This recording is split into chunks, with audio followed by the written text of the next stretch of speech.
everyone. So it's late Sunday afternoon, and it's the first weekend of lockdown in South Africa. It's the first weekend that I wasn't able to do anything of the things that I used to do. Me and so many other South Africans. I wasn't able to go to take a walk on the beach or go to a Zumba class or see my friends. So it's very interesting because it's brought up a lot of things that I feel attached to and that I feel I identify with, and now I'm not allowed to do them. So it brings up a lot of questions. And it's good for me because I know that at the beginning of this year I set out intentions to really clear things that I am attached to detach from things that I feel I identify with. Because these things tend to hold us back. Us as spiritual beings, human beings. We get too comfortable with them. We identify with them and feel like those are the only things that we want and can do. When in truth, this is not so. This is just the things that we are comfortable with. They are our comfort zone. So we need to, in this space, be able to step out of that comfort zone, or we are actually forced. We are very much forced to step out of this comfort zone of us and really dive into things that we wouldn't normally do. The first thing that I want to really pick on here is your thought patterns. So I myself, I've had a lot of practice to really see my thought patterns, be aware of them, and really just observe them. Because your thought patterns have an immense impact on the way you perceive the situation. Are you going to see it as a punishment? Or are you going to see it as a challenge or an opportunity? There's such a big difference between those two spheres. A punishment is something that's suppressed. It's something that's put upon you. Where a challenge is something that you rise to. Such a big difference. And that all is within your thoughts. It's all within your control. So you control how you perceive the situation. You control your emotions about the situation, or how you deal with those emotions.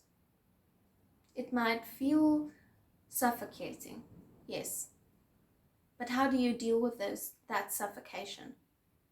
Are you going to sit as a victim on your couch and suffer in this, or are you going to rise to the occasion?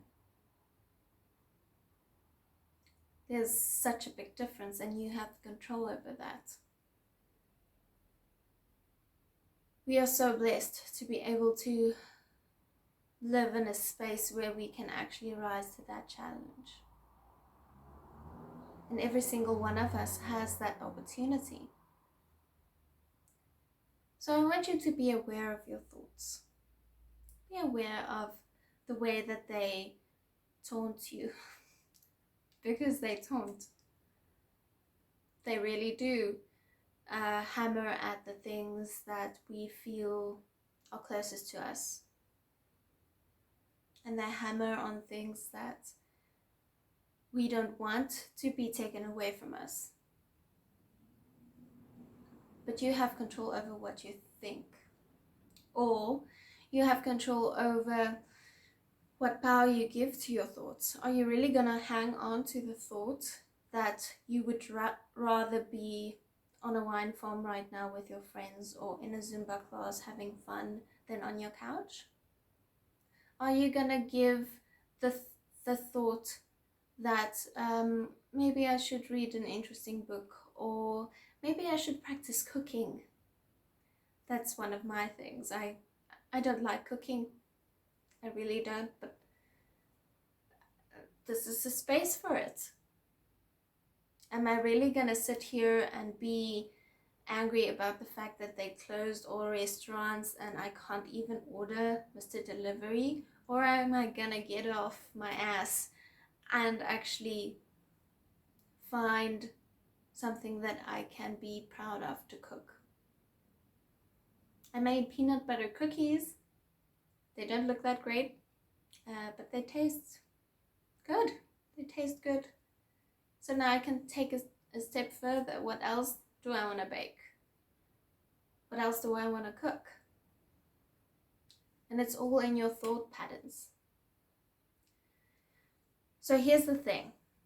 Even though those thoughts will creep up, those nasty little thoughts that taunt you, you can't just reject those thoughts,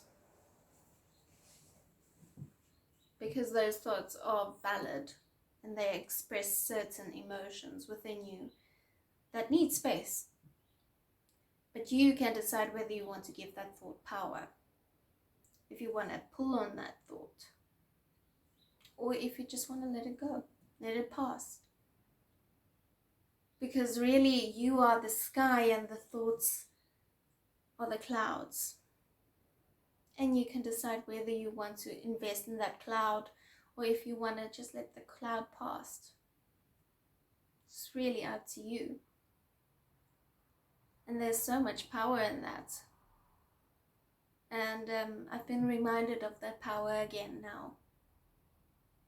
And I want to remind you about that as well.